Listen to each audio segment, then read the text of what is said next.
Okay, so welcome everybody to our food, nutrition, and health deep dive session. Before we get started today, I'd like to begin with a land acknowledgement. So I am presenting to you today from the ancestral and unceded territory of the Musqueam, Squamish, and Tsleil-Waututh First Nation. I am originally a settler to these lands. I come from Calgary, or the traditional territory of the Treaty 7 and Métis Nation, to study at UBC. And these lands quickly became very important to me. I received 2 degrees here. I met my future partner. I now work here. My children are taken care of on these lands. So I'm incredibly grateful to this land and would like to recognize the rightful owners who have been caring for these lands for thousands of years before me. I'm also very grateful to work for the Faculty of Land and Food Systems, where our commitment to working with Indigenous communities and students is reflected in our curriculum and our research as one small step on the path to reconciliation. Okay, so here is our menu for today. So we are going to start off with an overview of the Faculty of Land and Food Systems, and then we'll quickly dive into the Food, Nutrition, and Health program itself. We will then move on to a breakdown of each of the majors that are within the Food, Nutrition, and Health program. You'll then get a chance to learn about a specific course taught in the Food, Nutrition, and Health program and hear directly from an FNH faculty member. And then you'll also get a chance to hear from current students and an alumni. Lastly, we're going to review admission information, and we will save some time for a Q&A for any final questions that you might have. Okay, so who am I? My name is Bree Jacobson. My pronouns are she, her, and hers.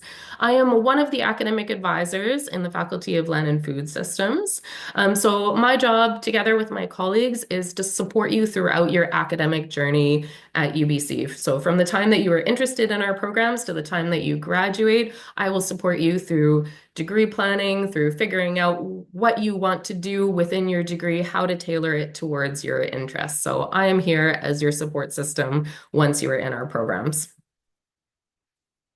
Okay, and I'm also really fortunate to be joined today by Tuan, who is our student recruitment coordinator. Tuan, do you want to go ahead and introduce yourself? Yes, thank you, Bree. Thank you everyone for being here today. So, as student recruitment coordinator, I was the one who kind of organized all of the events today or all the sessions within Taste of LFS. Maybe you've also seen me at your high school presenting in your classrooms as well. That's another big part of my job because I think in LFS and like the Faculty of Land and Food Systems, we really like building community and not just within university students, but also helping our community at even at a high school level as well. So it's been really rewarding to be able to go out to high schools, speak with prospective students, and kind of share what we do in LFS. Thank you, Tuan. And Tuan is here as well as logistical support.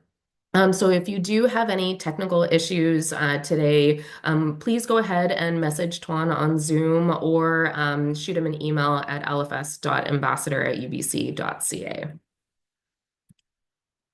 Okay, so before we get going, obviously we're doing the session online today, so students, you could be joining us from anywhere around the world. So let's take a moment and find out where you are all joining us from. You can go ahead and just maybe type in the Zoom chat. That's making it a little bit easier where you're all joining us from so that we can get to know you all a little bit better. Okay, I see Toronto, BC. It's great. Some local, Toronto. Awesome. Thank you for joining us in the evening. Vancouver, some local. Amazing. Okay, great. Awesome. Well, it's lovely to see where you're all connecting from.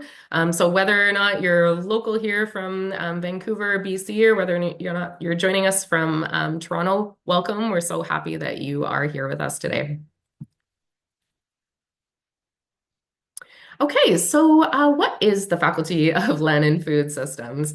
For those of you who are not very familiar with the Faculty of Land and Food Systems, or LFS, as we like to call it, LFS is a world leader in research, education, and service to address global issues around health, sustainable food systems, um, and managing resources. So the faculty is really committed to developing change makers and leaders who improve global health through science, innovation, and positive actions that recognize the critical connections between soil, plants, animals, humans, and the environment.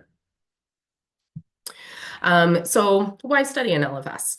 Well, first of all, Land and Food Systems offers a variety of programs that address local and global issues. So, from food security, human health and nutrition, land use, animal welfare, climate change, feeding the global population, the list goes on and on.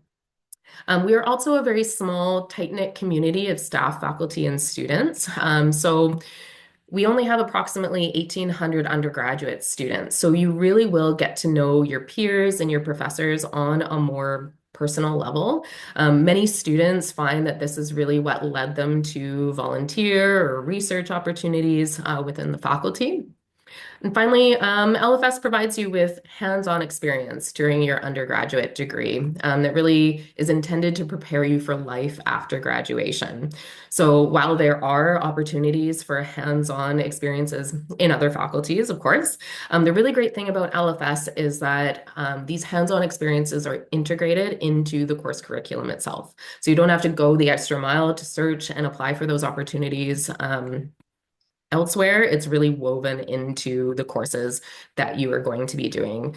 So some examples would be a cooking course that you may be taking through a dietetics major, doing a practicum with the UBC farm with local food and health businesses. In our LFS 350 course, students have the opportunity to work with community partners on projects that benefit the community. Okay, so we're curious. Obviously, you have been drawn to the session today because you're interested in food, nutrition, and health. So tell us in Slido, you can go ahead and log into it now. When we're curious, what comes to mind when you think of food, nutrition, and health?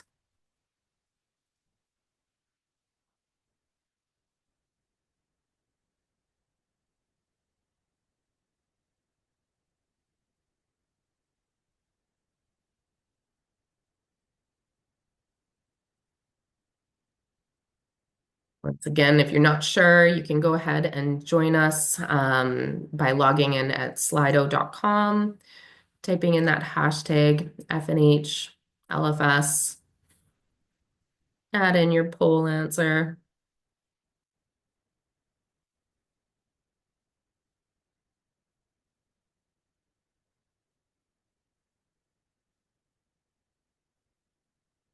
Think about maybe what drew you to the session today, what interests you about this program or these fields.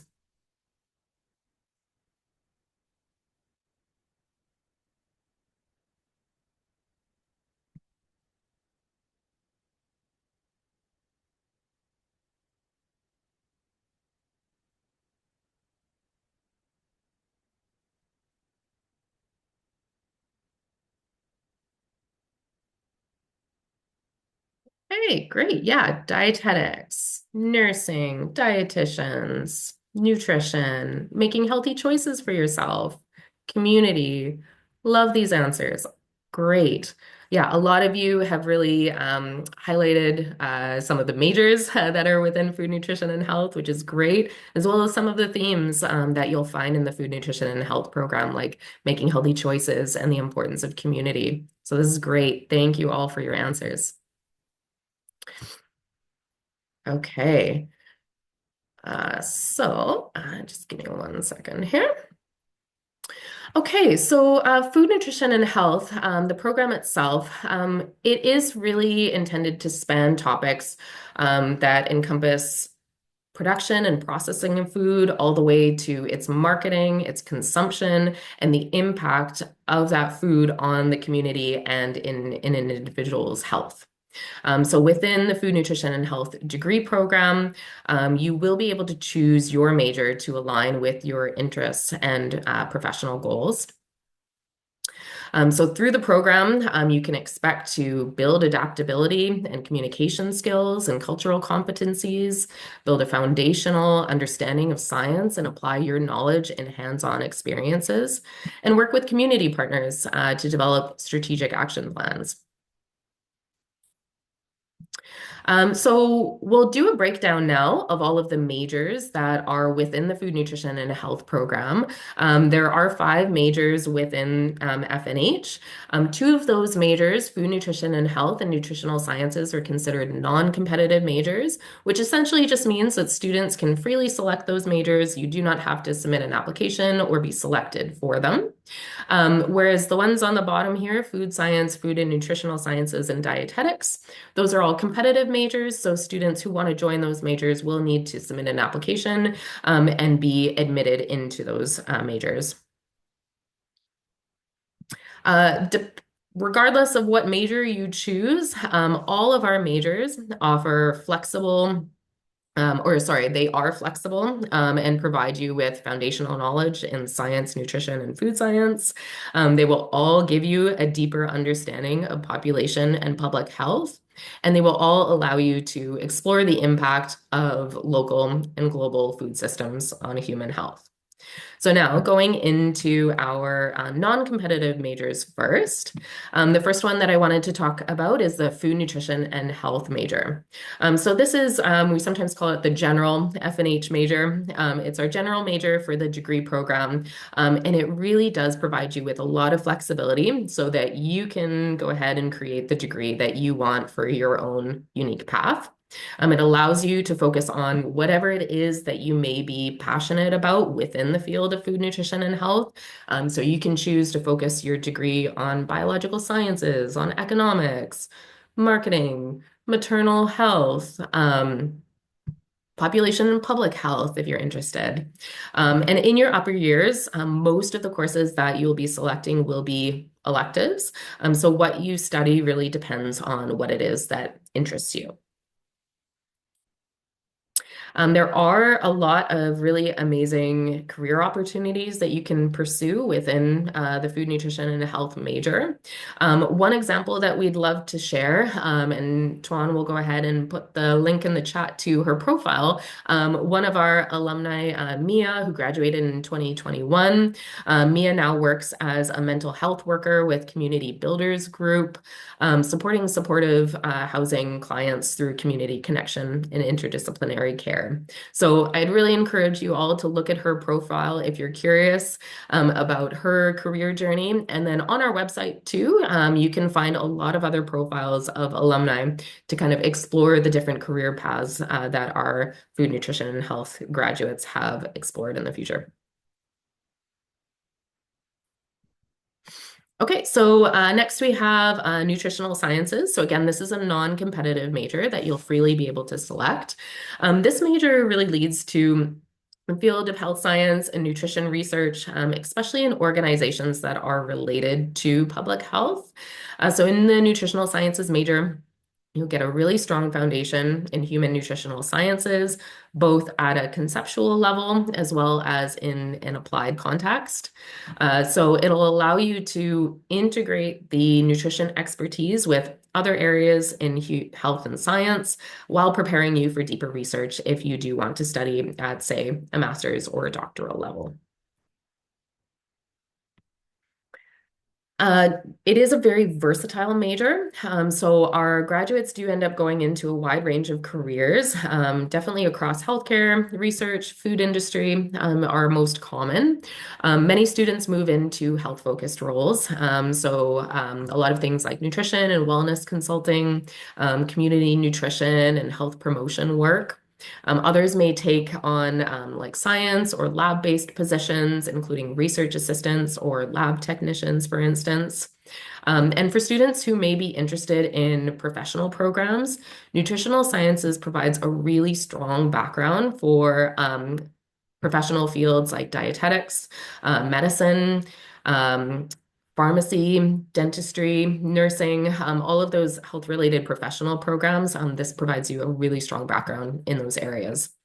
Some graduates, of course, also choose to pursue business-oriented roles like pharmaceutical sales or health food sales, where communication and science knowledge really intersect. So really flexible degree that opens a lot of doors depending on where students want to go.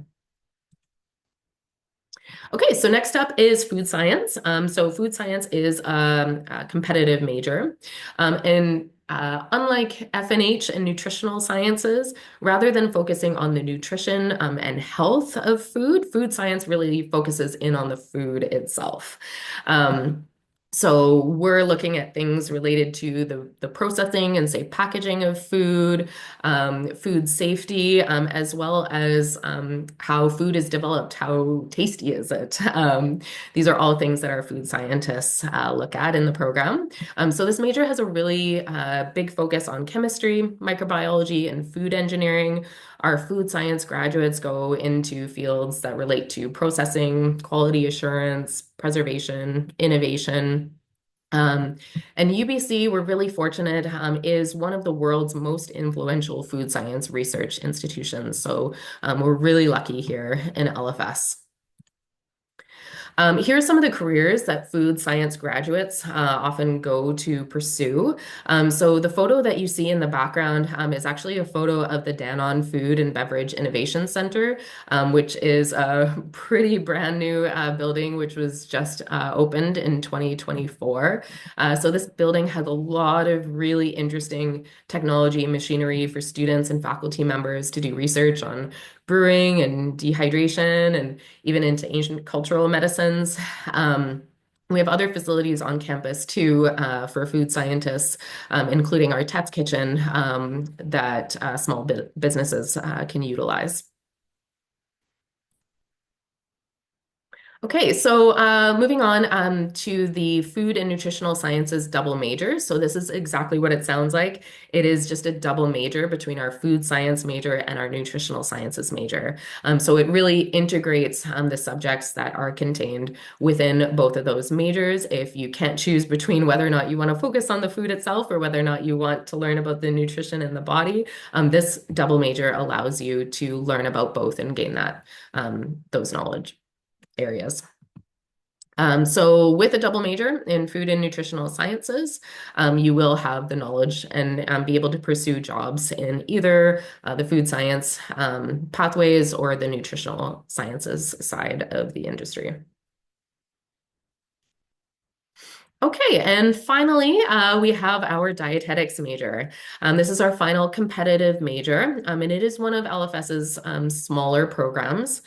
Students are eligible to apply for dietetics after they complete all of the prerequisite courses for dietetics, which typically takes around 2 years to complete. And then once you get into the dietetics major, that dietetics major is 3 years, and it is intended as a cohort-based program. So you will go through each of those 3 years with your classmates. So you're looking at a total of 5 years minimum to complete the dietetics degree.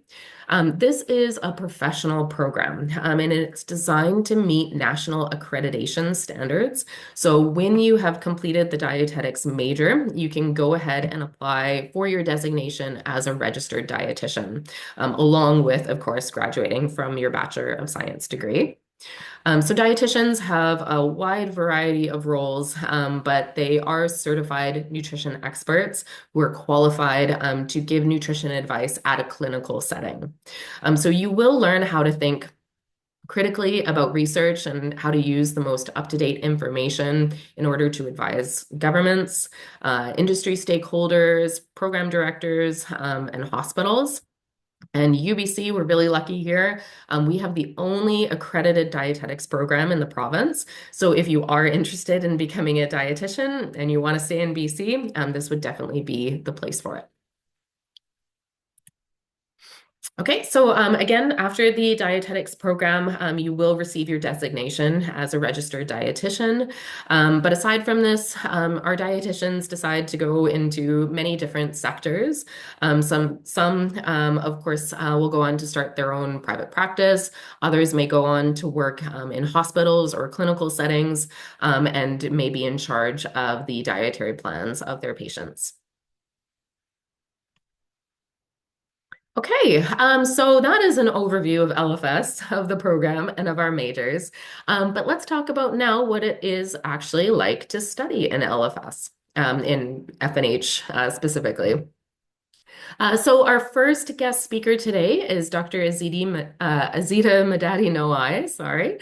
She is a lecturer in the Food Nutrition and Health and the Master of Food Science program. And she teaches a couple of the second and third year FNH courses, including FNH 200, which she'll be speaking about today. So if you pursue FNH, you'll likely end up taking one or two of her classes. So I'm going to go ahead and pass it off now to Azita to talk about her experience.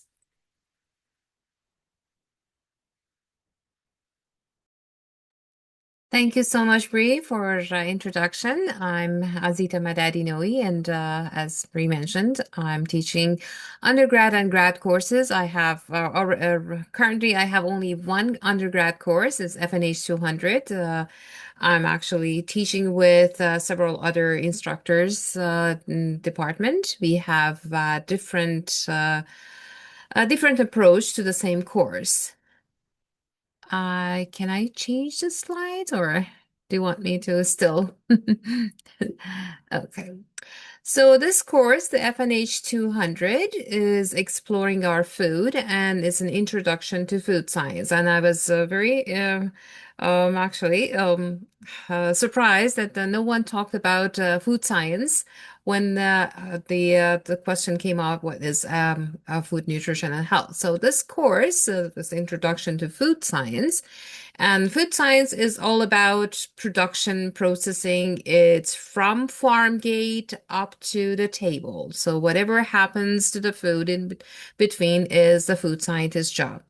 So this course is a large enrollment class, and we have been teaching it in several different methods. I do have in-person multi-access, and I do have online version of it. And this course has been taught asynchronous and synchronous. Well, once you're in UBC, you will find out more about these different types of instructions. And it's a recommended elective, and it's very popular course as science requirement for other departments. Approximately 850 students are enrolled in this course, and I believe majority of UBC students take at least one of these sections throughout their stay at UBC. So this course is to introduce what is food science all about, and majority of our students who apply for food science, they claim that the taking this course has made their interest to pursue food science program because it's actually not well known when you talk about it. So it's actually uh, unless you have a family member who is a food scientist, it's highly unlikely that you know what food scientists do. So in this course, we will talk about food safety. We are going to talk about food safe handling. We talk about processing, and also at the end, students are capable of understanding what's going on about in food science and rationalize their choice of food in the market by scientifically backed information. The one that I have is in person and is lecture based, and it's multi-access, meaning that I have Zoom option available for students who cannot join, and it's also recorded.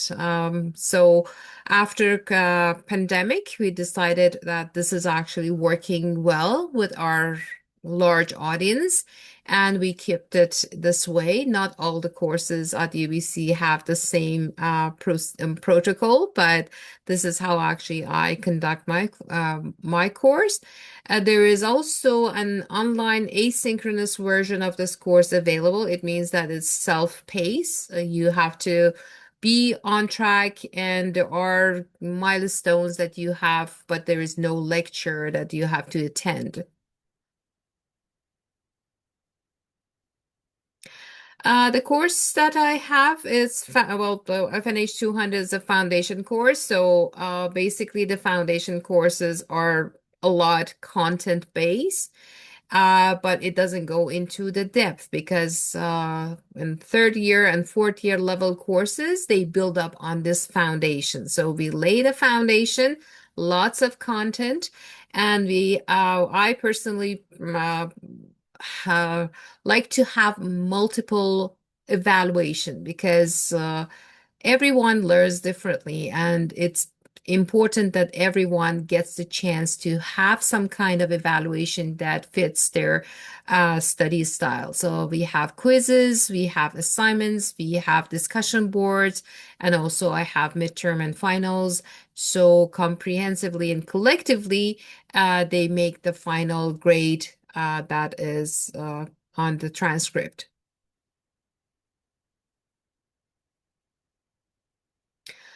Um,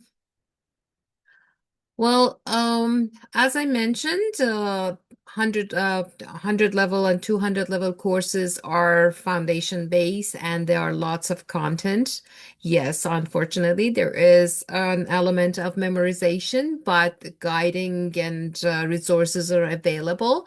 But you have to do a little bit of more work on learning, and then on 300 and 400 level you apply all the information that you have collected through 100 and 200 level into more depth, and use your skill in solving the problems associated with your field of study.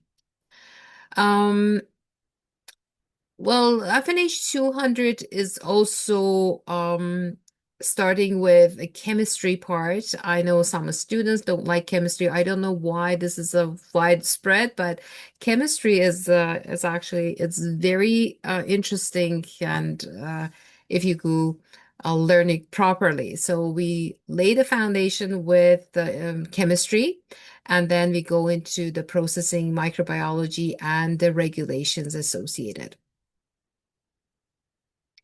So that's all my take from what I wanted to say, and would be more than happy to actually answer any questions regarding food science if you have. Okay, thank you so much, Azita, for sharing everything that goes into FNH 200 and giving everyone a little bit of a window into one of the courses that you would be taking in the Food Nutrition and Health program. Thank you. So now we have a really great opportunity to hear from two current FNH students and one alumni. So I am going to have them introduce themselves each, and then after they've all had an opportunity to introduce themselves, then I'm going to open it up for questions that you may have for them. So I'm going to preface that these questions should be focused on the student experience and that relate directly to the experiences that they've had in the Food Nutrition and Health program. If you have other questions about academic requirements or admission requirements, we will have a general Q&A session at the end to answer those kind of questions. Okay, and as a reminder, how to access Slido, here's another reminder. So to access, you can go to slido.com, enter that code there. You've all had a little bit of practice with the poll. Hopefully you know what to do now. So you can go ahead and answer your questions whenever they come up, and then they'll show up on the screen after we've introduced everybody.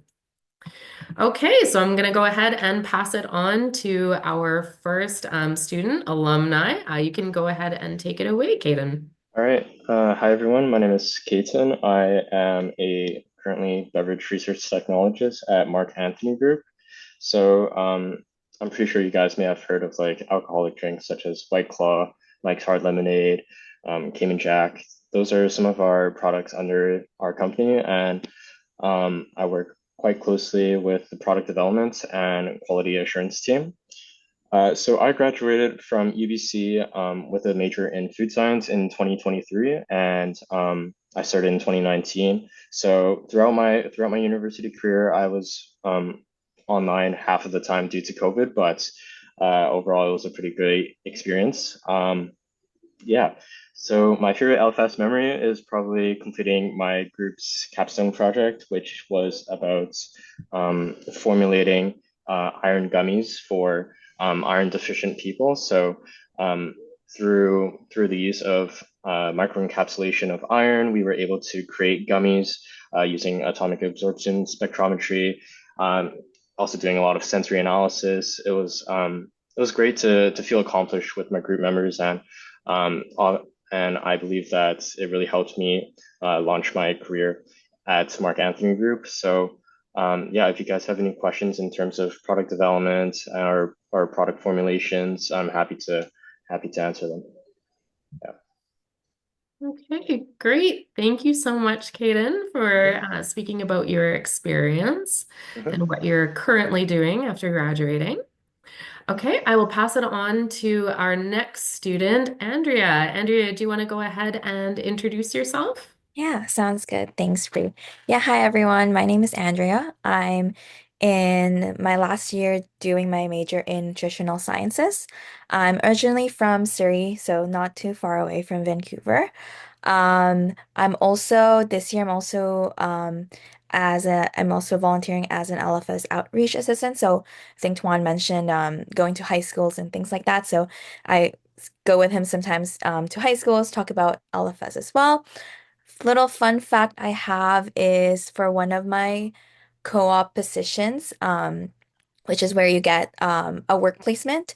I did it at a um, anesthesiology research here in downtown Vancouver, and I was able to look at like observe some open heart surgeries, which was really fun for me.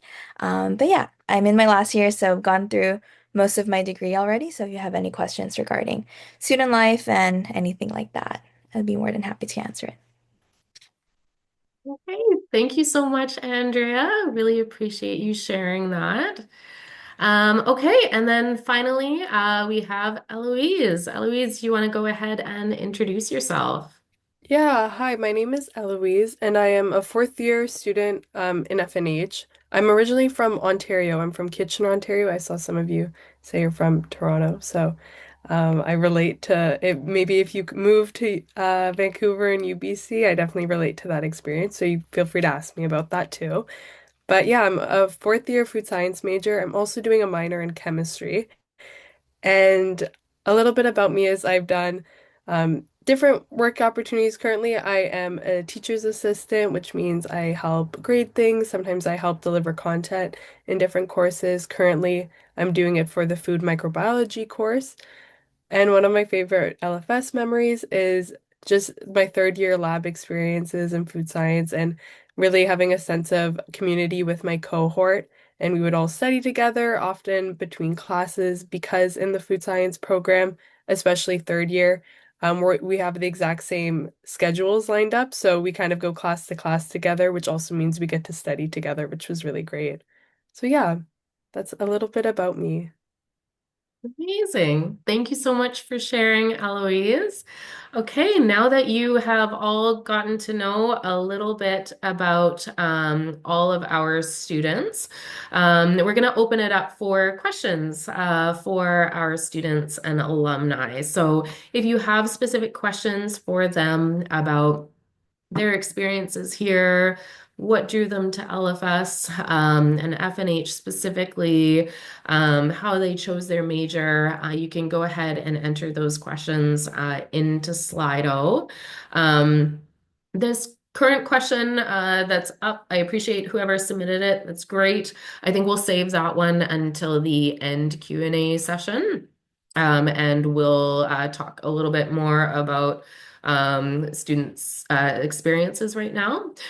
So one question, maybe we'll get everybody to answer it. We'll each give you a turn. What motivated you all to choose Faculty of Land and Food Systems for your degree?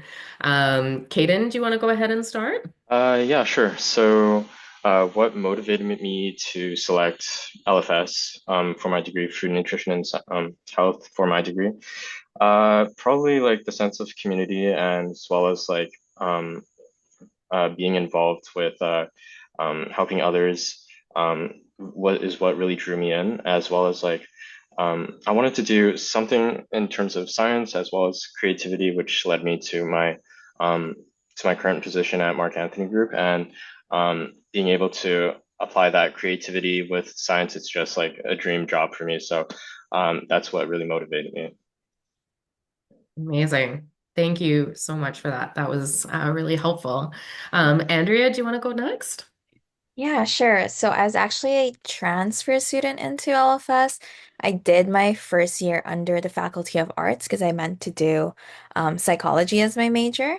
But I realized I was more um, interested in like the human body and learning more about the human body. And so like after talking to like advisors and going through kind of like the majors um, within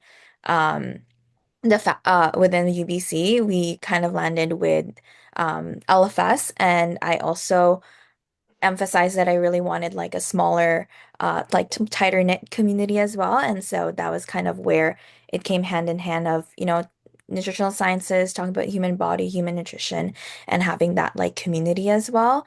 And yeah, that's kind of like my motivation with going into LFS. Lovely. Okay, great to hear that perspective as a transfer student.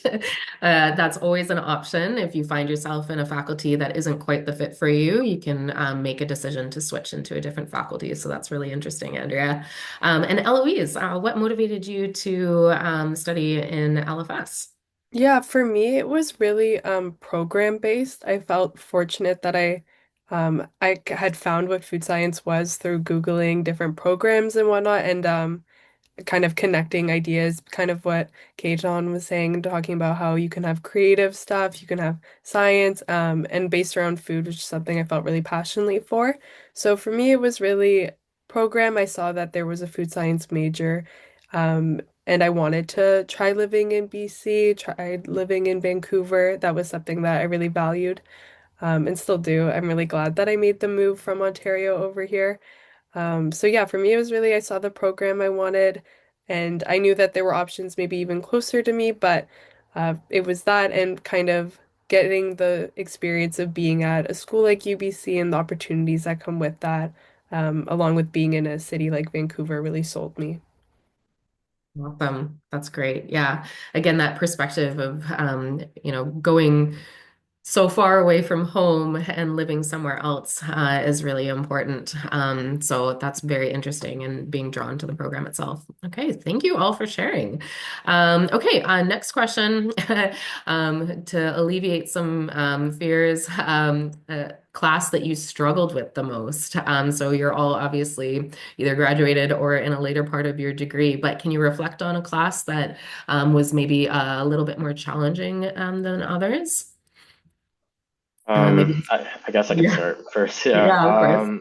So in terms of like classes that you struggle with, it's just like just in general, I felt like my first year, you'll feel definitely like that transition time is when classes may be a little bit more difficult because it's a lot different than how it is in high school, right? So um, I want to say, as you get along in your university career, the classes do become a little bit easier, and you just develop like your learning habits, your learning techniques, what really works well for you. So, in terms of what class I struggled with the most, I would say the earlier classes in first year in the math classes, I would say were a little difficult, but we're able to get through it and yeah, I think that eventually you'll develop your own learning technique and um, find what's really working for you, and you'll be able to apply it to other classes as well. So yeah. Okay, lovely. Andrea and or Eloise, do either of you want to reflect on this one?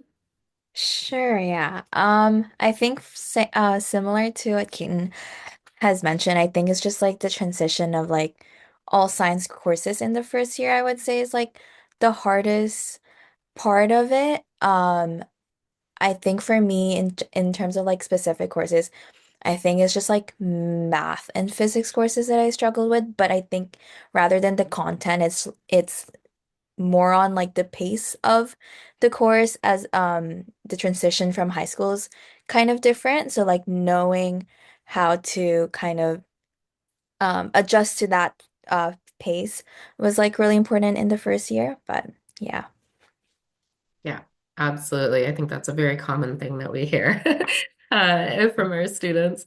Eloise, do you have anything else that you would like to add? Yeah, I can add my course because definitely there's like I feel like everyone will have a course that they don't feel strongly about. That's just natural, especially when you take so many courses over the course of your entire degree. For me, it was definitely my econ class, which is kind of for food science catches some food science folks off guard. There are other options. You don't have to take economics. There's other food related business courses you can take, but I took the econ to fulfill my requirements.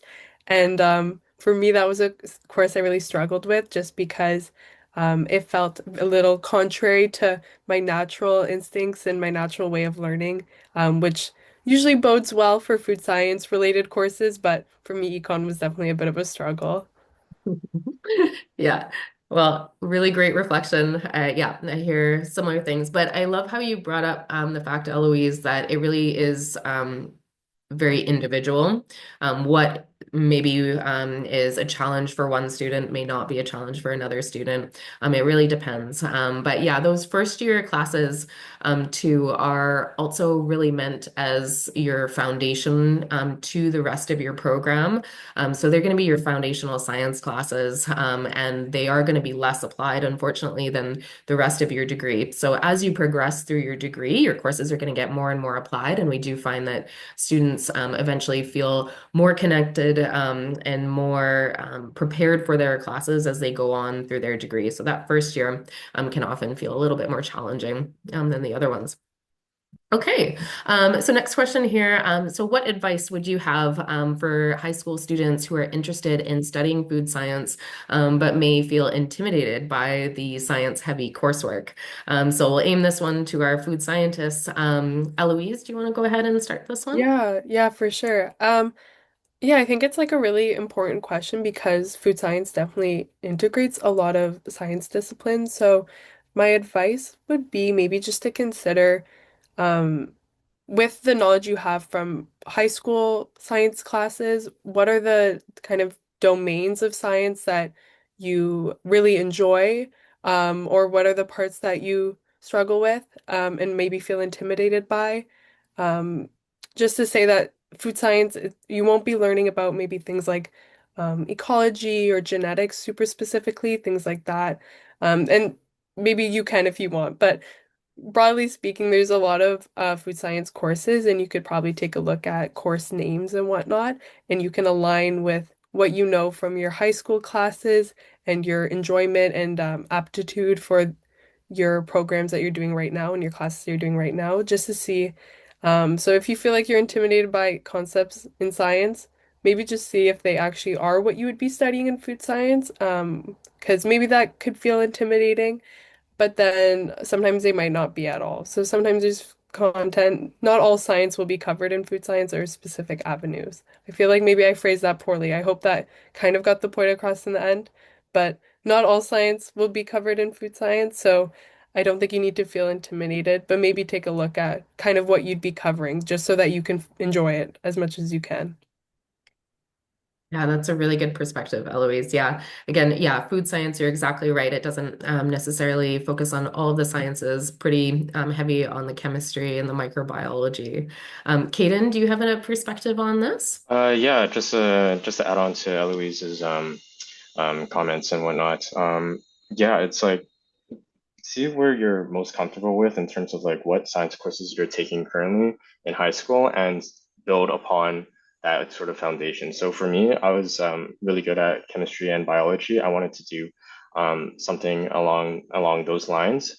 Obviously, you will still have to take physics as for some majors they may require it, but um, try to be a little bit more open-minded in terms of learning the material as sometimes you can develop like a better learning strategy and you may be better to adapt to those sort of courses like even though it scares you at the moment maybe just keep trying and see whether you are able to adapt to it and Eloise did make a good comment in terms of like seeing what the major courses are involved in and see whether it applies to your sort of personality as well as what you're strong with.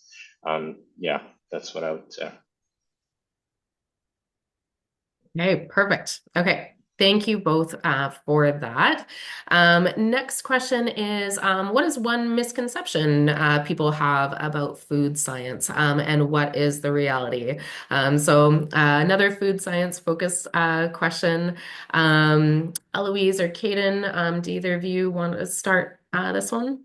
I can start this one. A main one comes to mind, which I'm sure Caton will also speak to, is that misconception is that food science is nutrition or dietetics, which it's not. They are very distinct um, fields and just disciplines and whatnot. I think Brie, you did a good job explaining that through the slide. So that's kind of the major one. You'll often hear that folks are what they describe as more so nutrition, but they're labeling it food science. So just to kind of reiterate, the food science really is about the food product and processing it, but not so much about the immediate impacts in the body in terms of nutritional needs or how to provide nutritional advice to someone. Those are fields of nutrition or dietetics. So not something that we really talk about in the food science discipline alone. Okay. Yeah, and sorry, just gonna add on to Eloise's comments over there.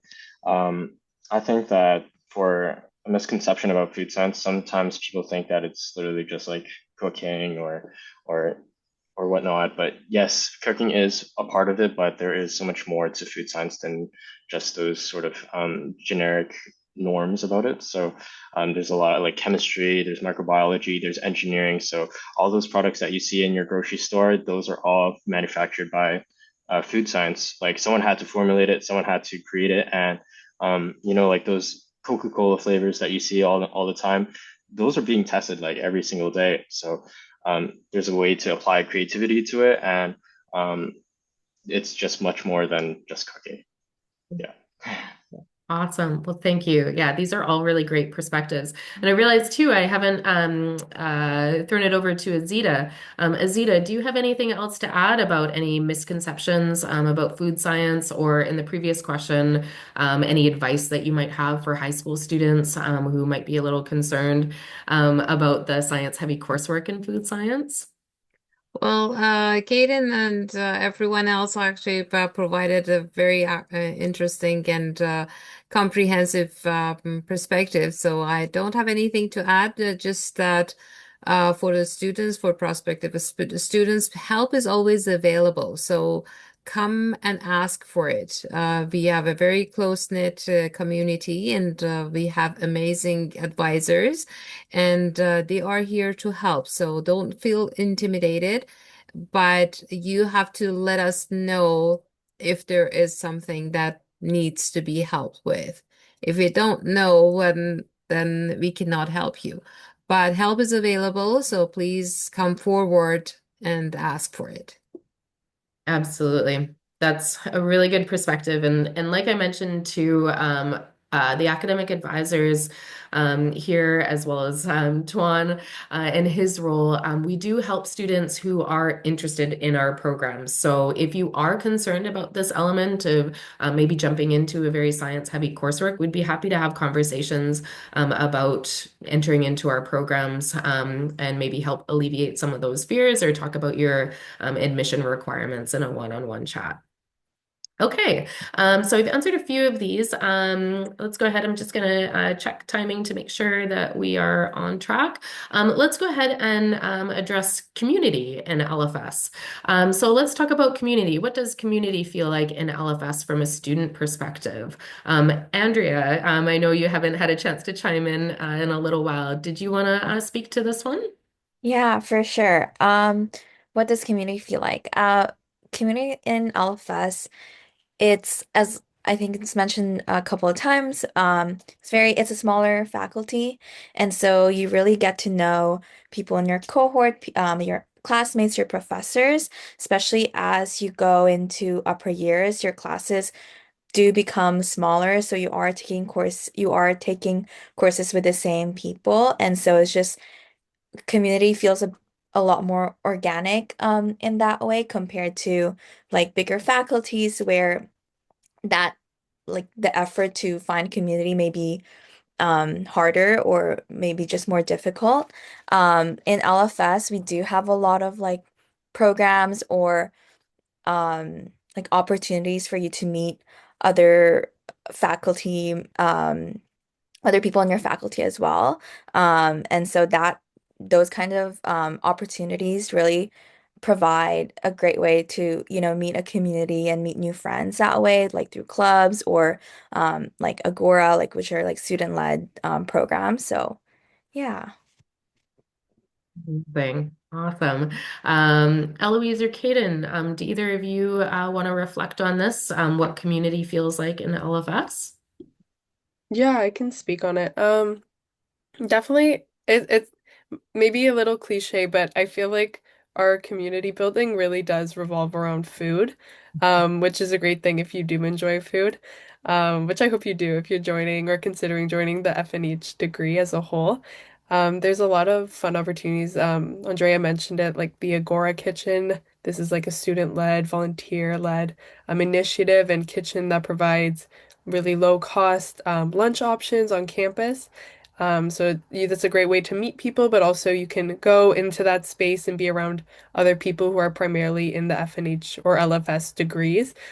So you feel kind of involved with it. And we also offer, yeah, a lot of different club options. Obviously, I'm in the food science club, and there's a cooking club, and other food related clubs at UBC that yeah, all go to build our community. So if you enjoy food, there's a lot of different events you can go to that revolve around food, eating food, sharing food. That's a big part of, I feel like, our community, which I really love. Lovely. Thank you so much for that experience, or for that reflection. Caden, do you have anything else to add to this? No, I think they pretty much got it on point. Like the fact that LFS is a smaller faculty in comparison to the larger faculties, such as the Faculty of Science. Um, it really does feel like you get support through your friends and classmates, as well as from the professors as well. Um, it just feels like you're in it together, and but rather like instead of like doing it by yourself, you're able to connect with others in the same boat as you, and I really enjoyed that during my time at UC. Lovely. Okay, thank you.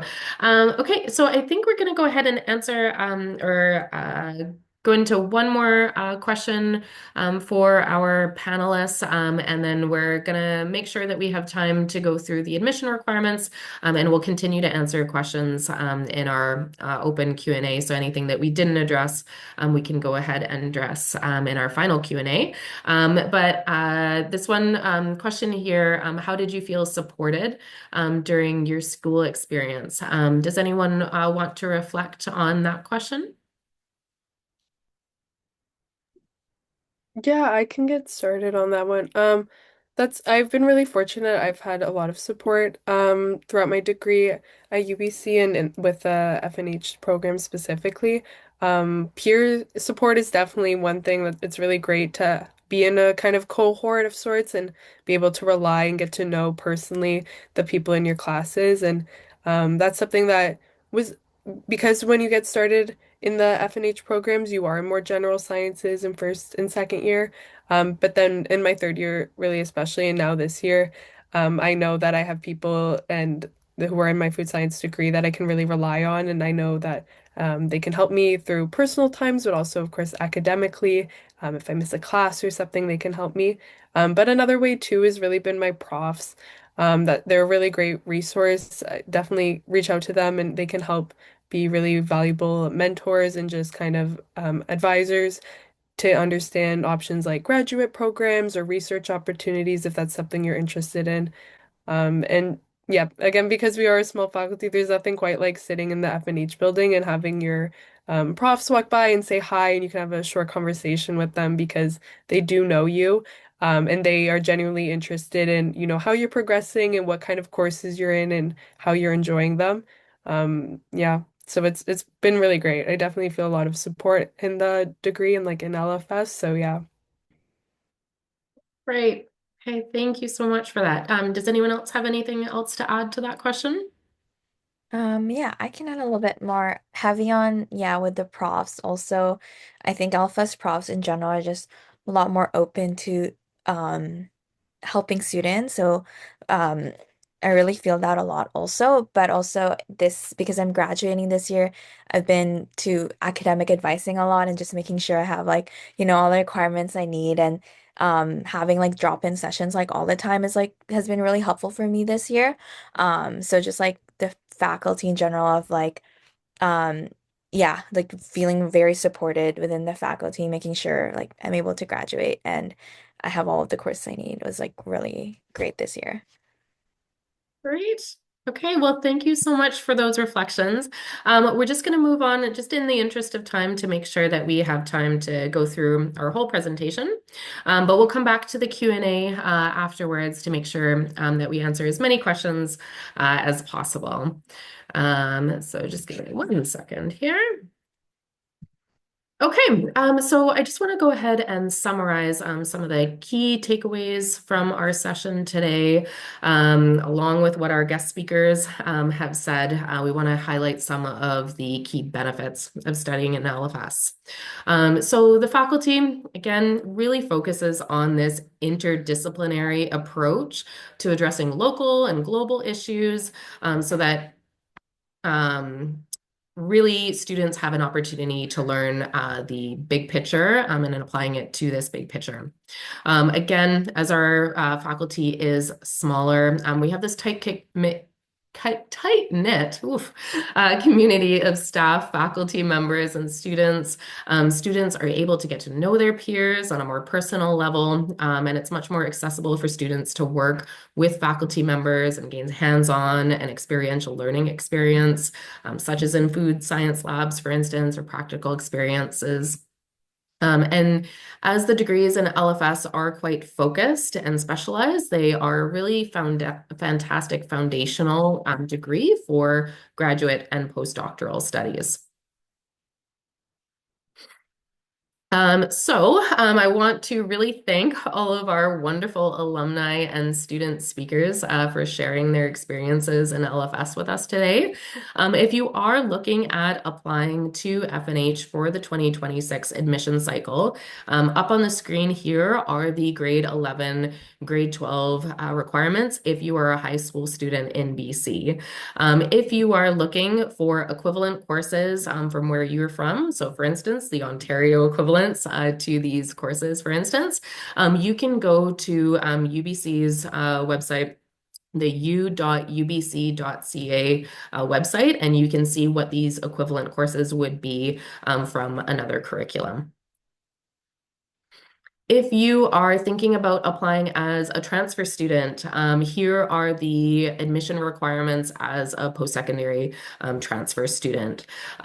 Usually, in these cases, you might have different circumstances. So if you are thinking about applying as a transfer student, we do really encourage you to reach out to our office for any specific questions that you might have about your situation, because these questions tend to be a little bit more specific.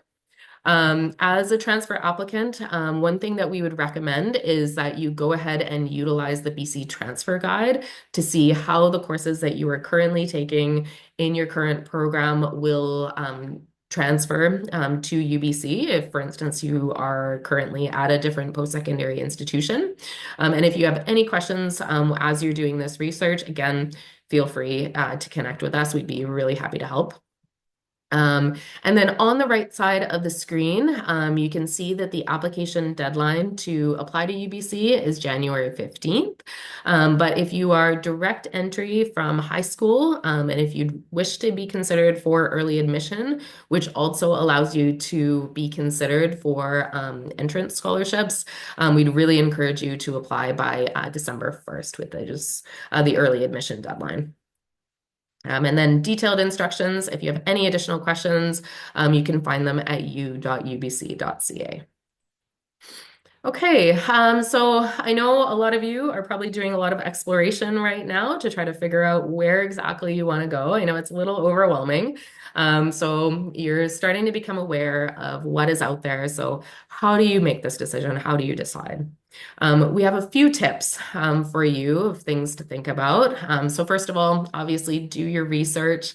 Look around. We have a really great website that has a lot more detailed information about all of the degree programs that we offer and the majors within them. So explore.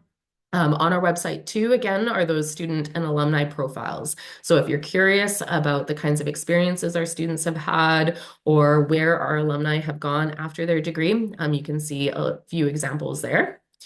Remember definitely to choose your degree based on what you want to study and your interest.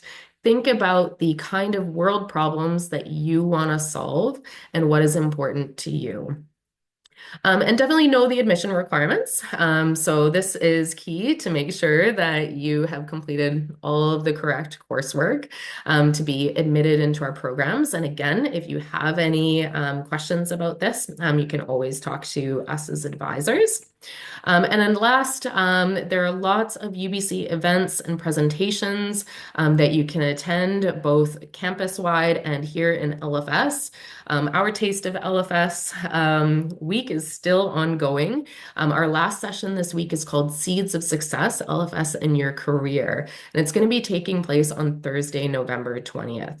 So if you have specific questions about your career or you want to learn more about what your career could look like after pursuing a degree in LFS, we'd really encourage you to sign up and attend that session. It will close soon, so make sure you sign up before it's too late.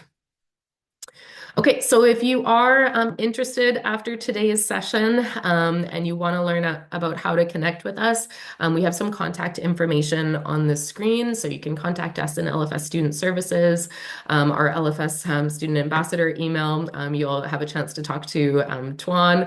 You can see us post on UBC LFS or check out our website. But we do really, really want to thank you all for joining us today for our session, and we really look forward to connecting with all of you and answering any questions that you have.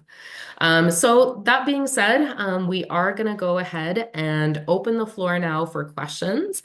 So you are welcome to ask any questions that you might have for any of our guest speakers today, as well as any questions that you might have about admission requirements, degree requirements, or any burning questions that you have about either FNH or LFS.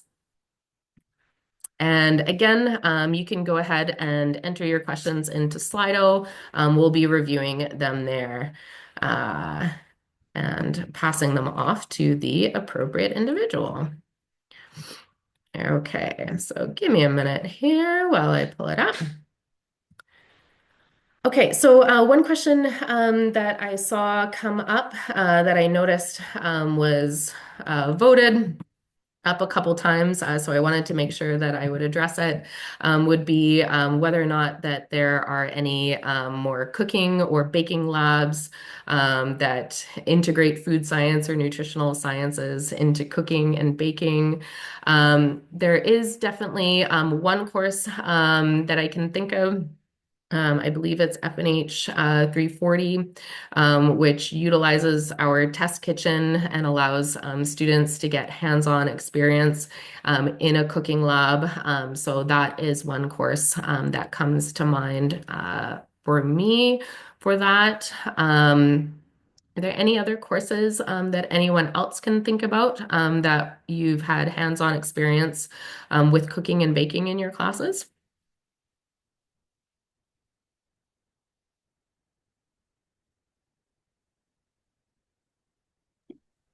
I would say maybe in our food science labs, we're not so much cooking and baking, but you're definitely using those items and you're performing analysis on them. So it's a little bit of the after. You're not really making up the product, but being involved with food items and yeah, food items that you associate with cooking and baking, they're not removed from you. You start with like a full fish or like a piece of salmon or yeah, like a donut or something, and then you perform analysis on it. So it's very applied to actual food items. You're not removed from it.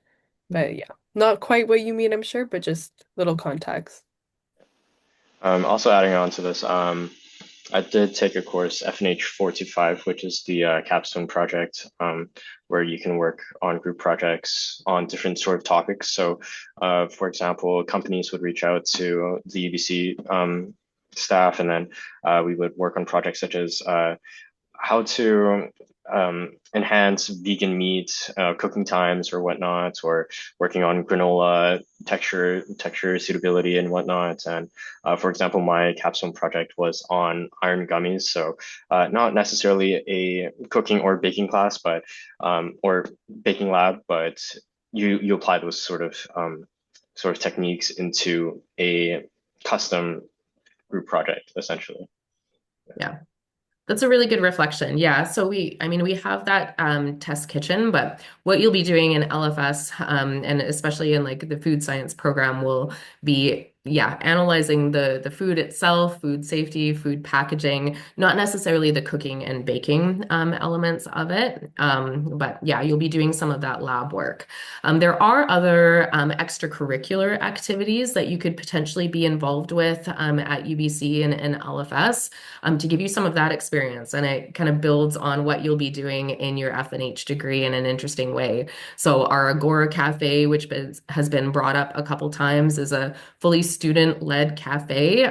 Students who are part of this cafe will be cooking and baking everything in that cafe and have experience both doing that as well as kind of doing some of um, the business management of that cafe. So that is a really interesting experience. And there are also clubs on campus, like the cooking club, that you can be involved with. And those are really interesting to pair with your degree in F&H.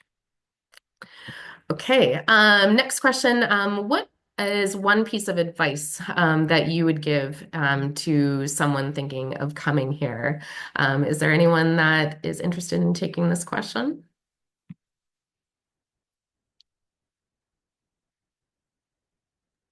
I'll take a question. Yeah. And then, so I think I'm from Vancouver and I've grown up in Vancouver, so like I'd say like a general advice is you'll need an umbrella and a raincoat.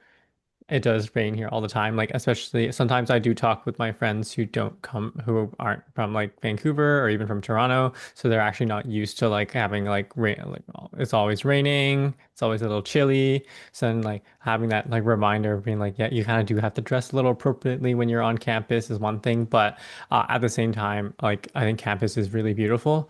And I think you're going to miss out on a lot if you don't go out and walk around on campus and just see the different buildings that we have.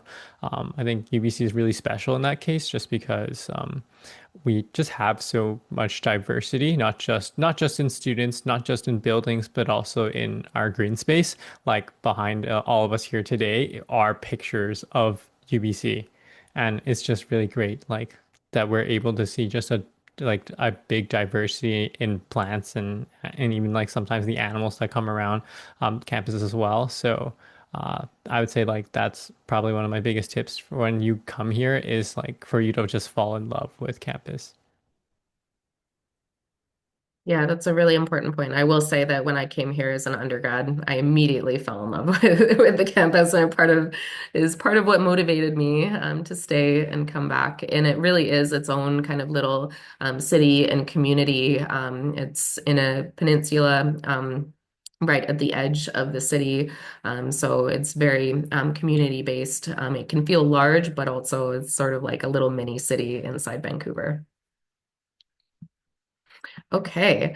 One question that I saw pop up in the Zoom chat as well as here that I wanted to make sure to address is which of these programs will or can meet the prerequisites for medical school. So FNH is definitely a really great pathway into professional health programs, including medical school, for instance, if you're interested. A lot of medical schools, we of course recommend that if there are particular ones that you're interested in, you will need to look at what are the exact admission requirements for that school.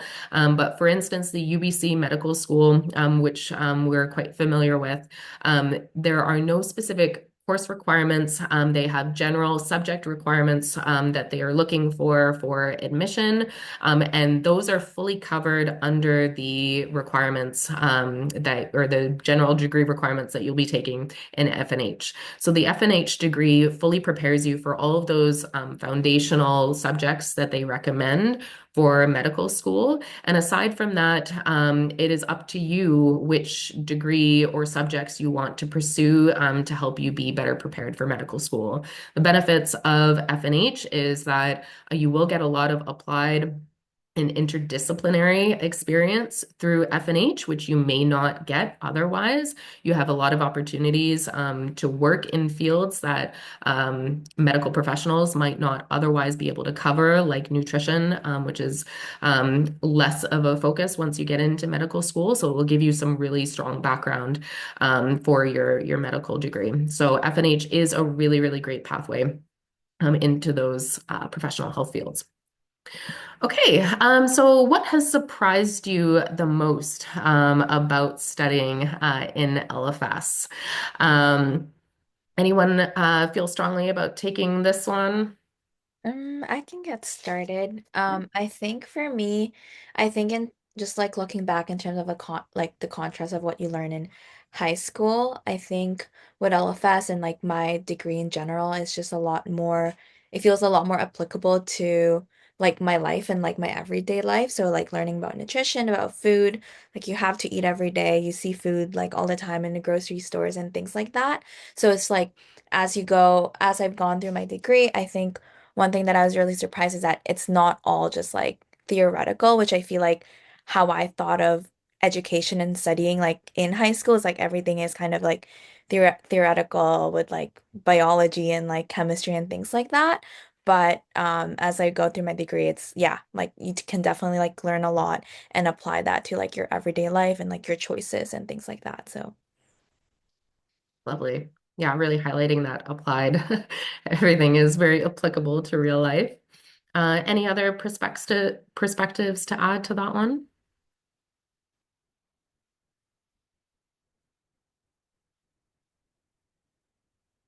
Okay, if not, we can go ahead and move on. I know there's a question here about transferring into FNH. So whether or not students can still take, I'm assuming FNH 200 and FNH 250 as a non-declared major or student at UBC. The answer is yes. You can apply to UBC as a non-degree seeking student, an undeclared student, or unclassified student, and it allows you to register for one or two classes at UBC. The caveat to this is that many of our courses are students in our programs are going to be prioritized. So because these are degree requirements for our students, we do need to prioritize our students in those classes. So we do reserve space for them. So as an unclassified student, you're welcome to add yourself to waitlists for those classes. And then you still have an opportunity to potentially be added to them if space is still available after LFS or FNH students get to join.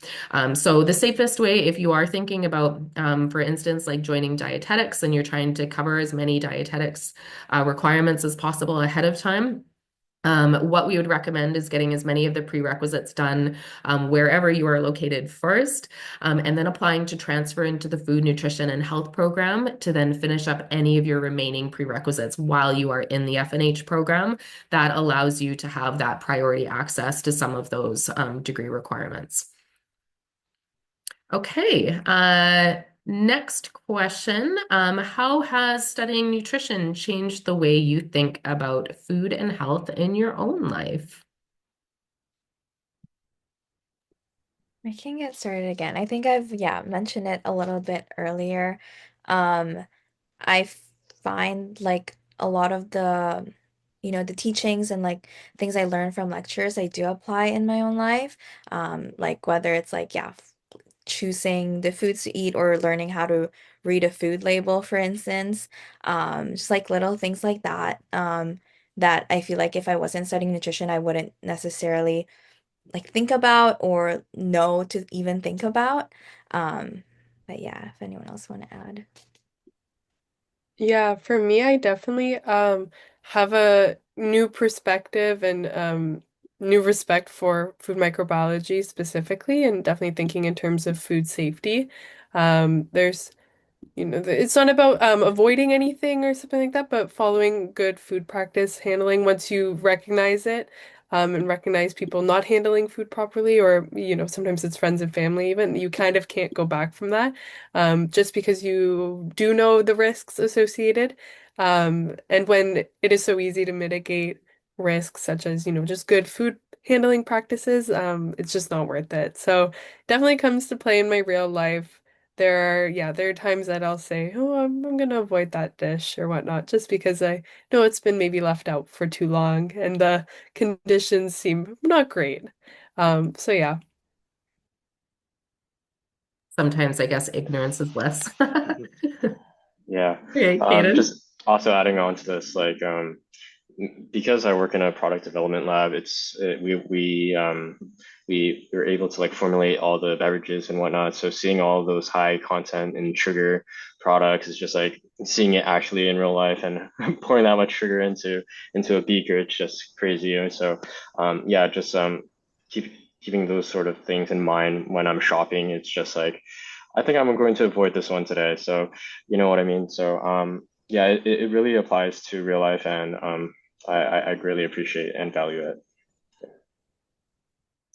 Great. Thank you all for those perspectives. Okay, we have another question around conditions about switching majors within food, nutrition, and health. So this is a really good question. Again, to kind of highlight the differences between our non-competitive majors, food, nutrition, and health general, and nutritional sciences.